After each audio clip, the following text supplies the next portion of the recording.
that time of year, I think, once again.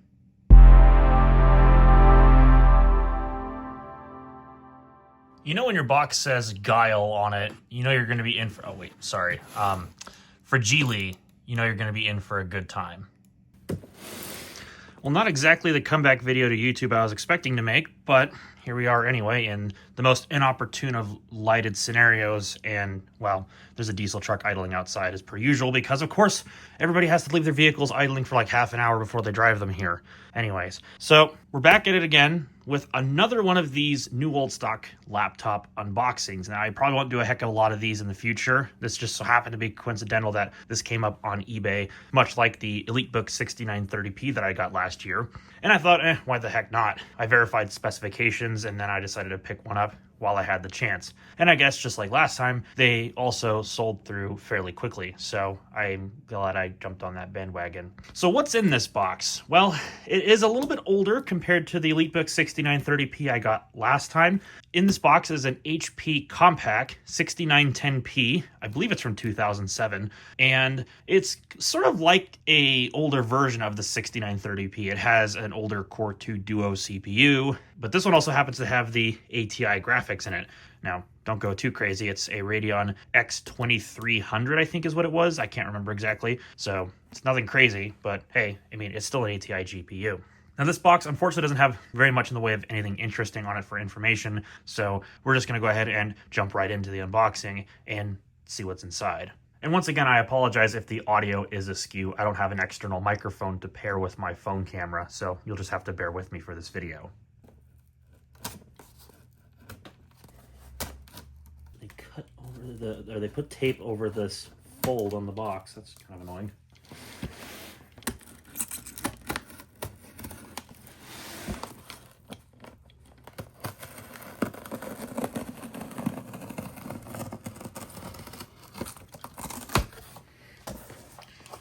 All right, just like before, we have our wonderful Intel sticker there. So this gives some definite vibes to the 6930p unboxing. So I'll kind of go through this much like that we did last time.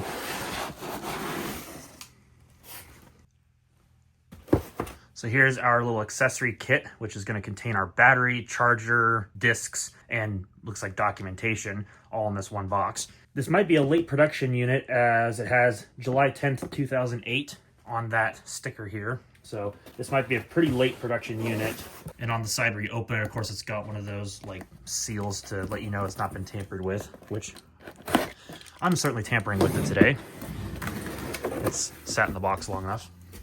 So it looks like we're going to get started with the HP notebook accessories thing, which is in its own pouch and presumably had like luggage bags, some additional chargers, batteries, other accessories, maybe even like USB drives. For the sake of time, I will not cover it in this video, but I'm sure if you wanted to look this up online, you'll probably find a copy of it somewhere.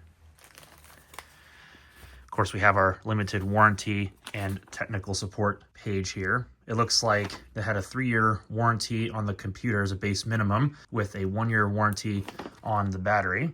Of course, that could probably have been extended at the time of purchase. It looks like in here, we have one of those weight-saving bays that would go into the multi-bay. So if you wanted to take out your DVD drive if you didn't need it, and you wanted to save weight while traveling, you could put this in, and it then won't leave a heinous hole on the side of the laptop. Of course, the much maligned recovery media exists right down here. I'm wondering what operating system this would actually have. I believe this was supposed to be Windows Vista Business licensed, but it could also have XP disks for the XP downgrade rights to XP Professional. I think it was something like that. Either that or I have to make the images myself from the original software. Of course, here is the spot where you can get the charger and battery out of the box. I think, can't you just slide this open? Okay, so here's our battery and its ESD safe bag. Battery not functional until initially charged. Well, great optimism, guys, from 2007, 2008, whatever. I don't think that holds true anymore. Although, if this actually does hold a charge, I'll be very impressed. Because sometimes these HP batteries, you kind of get lucky, but other times you don't. This one happens to have a 2008 date code on it, so I'm not holding my breath. Here's our one of many 90-watt AC adapters. And of course, the power cable is right there. So we'll go ahead and get this out of the bag. All right, it's time for the moment of truth. Let's get this HP Compaq 6910p out of the box.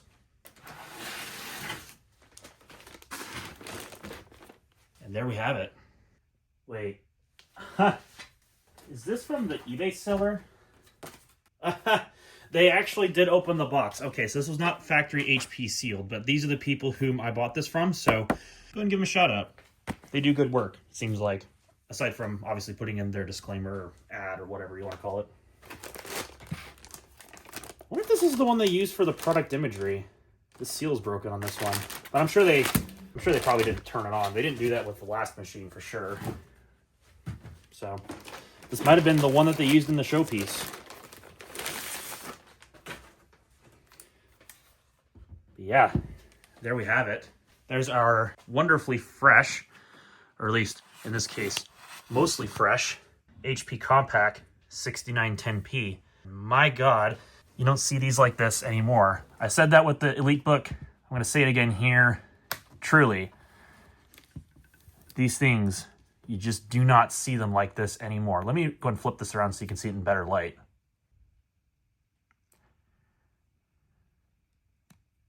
Now, while it's not in the best lighting, I can definitely say she's very nice condition.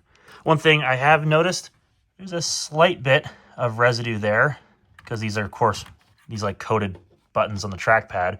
Luckily, there's nothing on the bezel, so I don't have to worry about cleaning it up just quite yet, but they are still intact. They don't feel like they're turning into goo, so at least there's that. So let me go ahead and get the battery installed, and then we'll take a quick tour of the ports on this machine. So I'll just go ahead and slide that in here. And there we go. Of course, we have our Windows Vista COA down there, which I don't care anymore about that. You can take it and you can use that with Legacy Update if you wish. But yeah, this one had a 3-year warranty as per the documentation. And it looks like on the bottom here, you have access to your Wi-Fi card and your RAM, as well as, of course, your hard drive, which is right there, and the aforementioned battery up there at the top, and the docking station connector, which is, of course, a thing at the time for these like docking stations that you just take your computer and you just go plunk. On the left side, we have a couple of USB 2 ports right next to the cooling vent. Looks like a 4-pin variety IEEE 1394. We also have, is this PC card? I'm assuming that's what this is because, I mean, that was still kind of used at the time. Let me look at the pins. Oh yeah, that's definitely PCM CIA right there. So a last straggler for that feature. Of course, microphone and headphone jacks. Of course, on the front of the laptop, we have an SD card slot. We also have an infrared blaster, which is curious, but I guess a late straggler nonetheless. Also a welcome addition if we needed it. Speakers look to be on the front, and it looks like this is some kind of Bluetooth access door, probably an antenna or something. I'm not sure.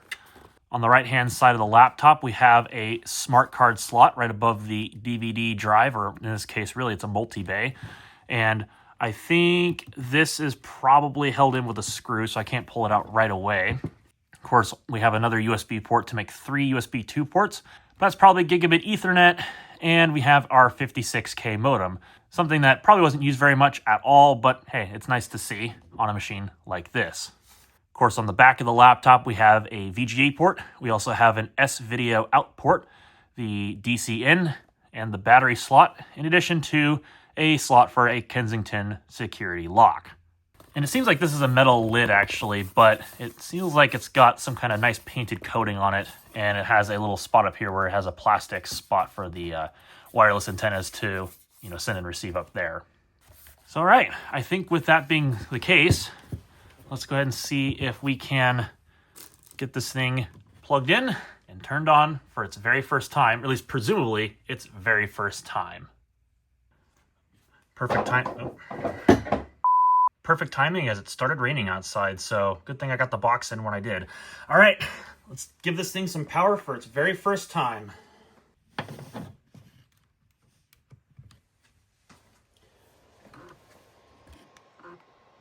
Got some lights going on here.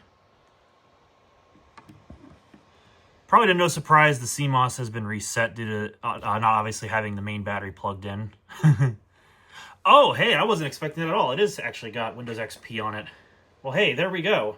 So, yeah, whoever purchased this from HP definitely ordered the XP Pro downgrade rights. So, I mean, again, I'm not surprised. That was a fairly popular thing to do with these things. And, yeah, no, this machine would have been a fantastic XP computer in the corporate world. I mean, 1 gig of RAM at the time was still a fairly decent amount, and they only really needed to get as much hard drive space as they absolutely needed to run all of the software and stuff on the operating system side of things. So, yeah, looks like we're going to have to go through the out-of-box experience here, but so far we're looking good. So we'll let this run.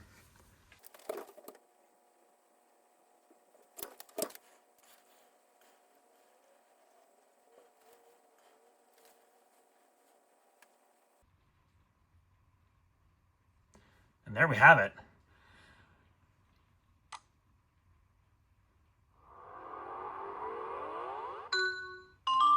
Thank you for purchasing this computer from Hewlett-Packard featuring Microsoft Windows XP. Let me go ahead and refocus the camera here, hopefully.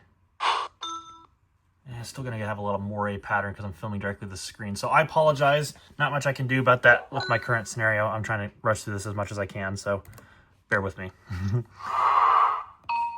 All right, yep, we're all in the US.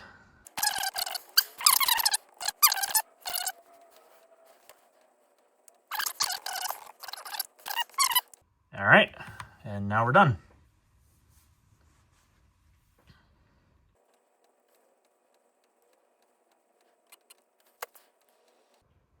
Interesting, I wonder what it's loading into that needs to load a RAM disk image. That's curious. HP user installer. Oh, weird. Is it like adding components now that I've sat through the Windows out-of-box experience thing? I'm guessing so. Oh, okay. I see what it's doing here. Also, we got that like Longhorn Slate theme going on here. That's also curious. Jeez. But that is good to know. It is actually going to create the recovery partition live in action.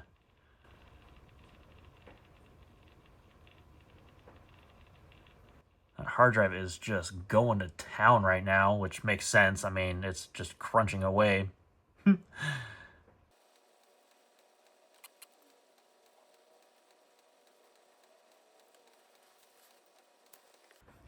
there's so much moire on the screen right now. And there we are. So, let's go ahead and get this thing logged in for the very first time.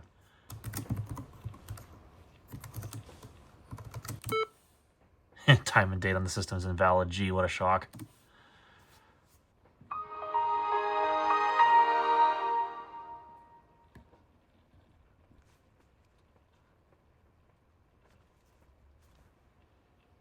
The vent is cold. I mean, to be fair, it's 41 degrees outside, so I'm not surprised.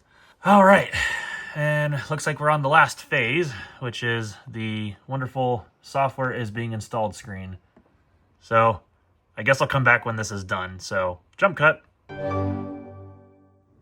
Alrighty, I'm home from work now, and I got the 6910p ready to roll. I just put it into Hibernate after it got done with that out-of-box experience application setup stuff, and then I just woke it back up now. Sadly, the battery on it, as to be expected with a computer that's sat in the box since 2008, it has no ability to charge anymore, which doesn't surprise me. It did try for at least a couple of hours, and Windows thought it got 1%, but no, it really doesn't work. So, I mean, am I to be surprised? No. Because the same thing happened with the EliteBook 6930p, of which you can see right there. And of course, I have yet to actually address the left mouse buttons, but that's neither here nor there. But there you can see the comparison between the two. This is obviously one generation newer in comparison to the old HP Compaq here, but you can see they're very similar in their form factor and all of the user interface elements. So quite a nice little bit of lineage there, I guess. So let's go ahead and take a look briefly there at the software on the 6910p, and then we'll wrap this video up.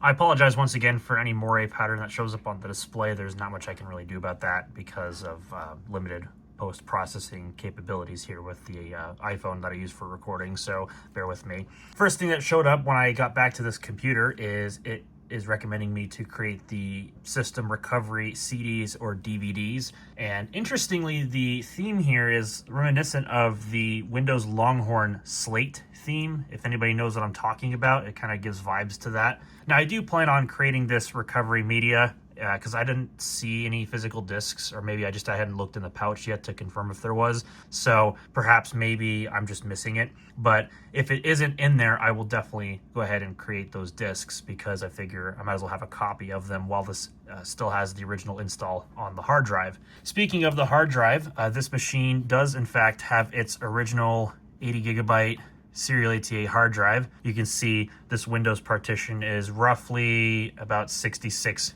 gigabytes, and then the rest of it is dedicated to the recovery partition there, as you can see.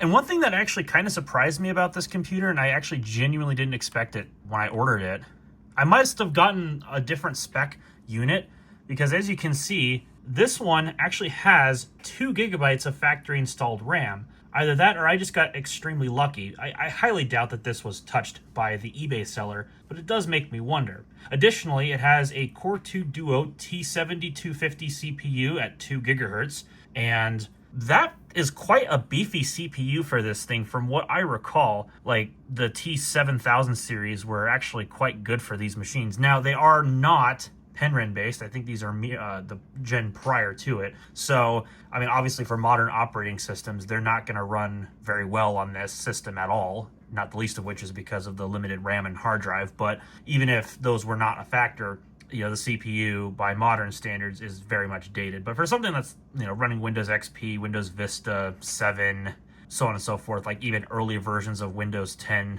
with LTSB being the edition you run, especially these days, I can't imagine it would be terrible. I mean, it's actually not a bad chip at all.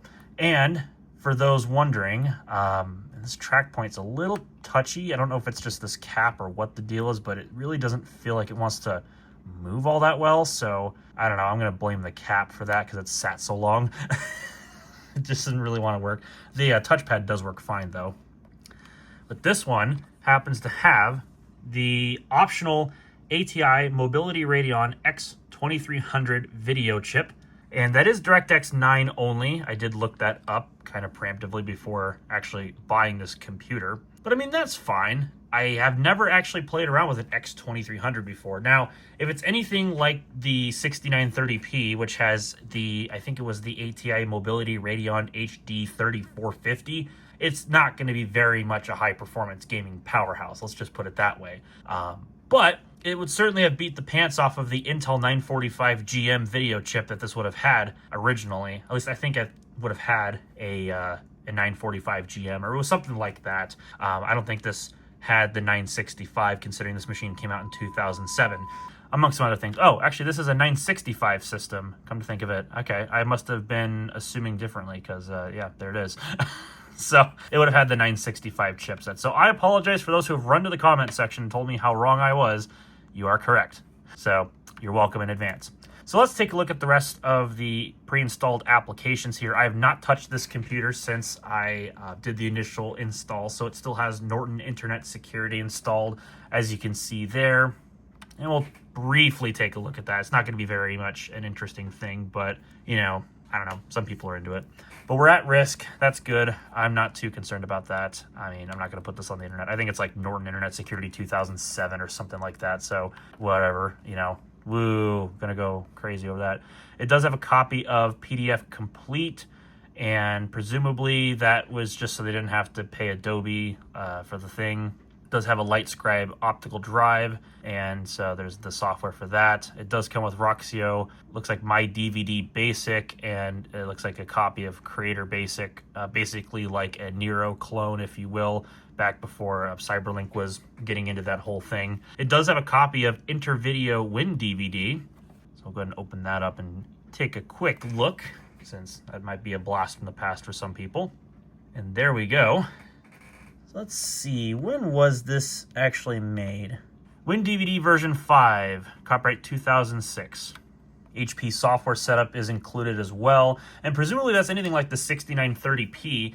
not everything is actually installed. So you can come into here. Wow, that moire pattern is awful.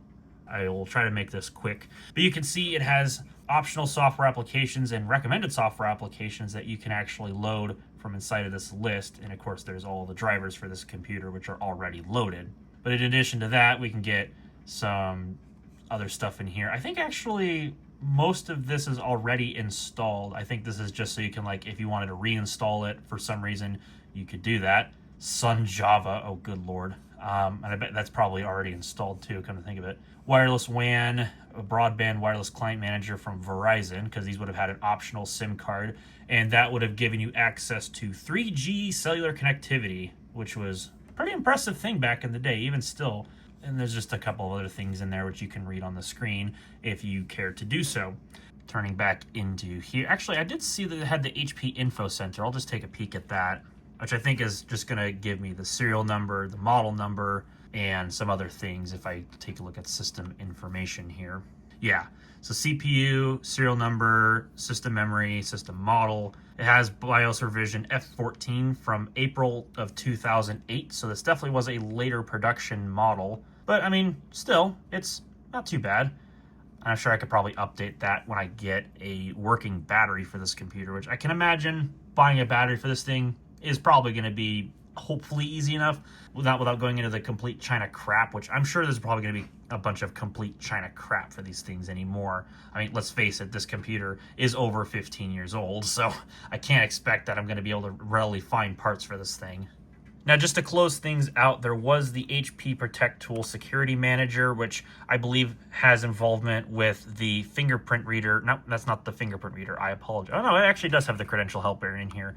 So, yeah, this is where you would go to enroll your fingerprints, and in turn, it would then allow you to use single sign-on as it hints there, but also it would be used for Windows logon. So if I hit Windows key L, you can see that credential manager pop up at the top, and then you can use your fingerprints there. So I'll just put my password back in for the time being, but that would have been useful if you needed to use that. And yeah, of course, I think the single sign-on was limited to only like Internet Explorer, so you had to obviously use the IE browser if you wanted to make use of that sort of stuff, unless you had to use a third-party utility to do so. And let's see, what else is in here? I think the HP folder just, yeah, it has HP Update. The backup and recovery course allows you to make the disks, which is what this thing is. And you can also remove the HP recovery partition if you're done with it and you want to free up your disk space, then you could use that. Otherwise, it just looks like the standard Windows accessories, nothing out of the ordinary there. So aside from the bloat being like Norton antivirus, it's a relatively decent system image. It's not completely loaded with a bunch of junk. Everything's easily uninstallable. But it has a little bit of value add to it that would probably make you reconsider a little bit. Like the DVD player is nice. It does include some pre-installed updates like Media Player 11 and vice versa, so at least you can hop on the bandwagon with that. But it is otherwise kind of out of the way, so it's not being obtrusive with easy internet sign-up and all of that nonsense like a Pavilion might have done back in the equivalent time frame. So yeah, that is the Windows XP Professional install on the 6910p. Now, I already got begged in my Discord server to install Windows Vista, so maybe that'll be an installation sensation video for another video. But for at least right now, that is the brand new, old stock, HP Compaq 6910p in all of its glory. It's quite a nice machine. I really like it. And as of course, the 6930p is a spiritual successor to this. These are very nice machines. Even still to this day, if you can find one for the right price, I honestly really like it. I mean, if you're intending to run older operating systems, older software on it, then it makes perfect sense. I mean, nowadays, you'd probably be best running Linux on one of these things for the sake of modern software for at least running a modern web browser. If you're into that sort of thing, especially because these will no longer run Windows 11 starting with the 24H2 update, but that's only to be expected, of course. But yeah, I actually have a bit of a soft spot for these two machines. I've really grown to like them a lot. So hopefully in the future, without causing too many delays, we can actually start putting these things to use with some hopefully interesting content. And I think with all that being said, that will wrap this video up as far as the demonstration process is concerned. And if you like what you saw, then you can go ahead and thumbs up down below and get subscribed while you're at it, because I do upload rather infrequently, and it would probably be to your benefit to know when I do upload. But that's it for now, so thank you all for coming to watch. I will catch you all in the next video.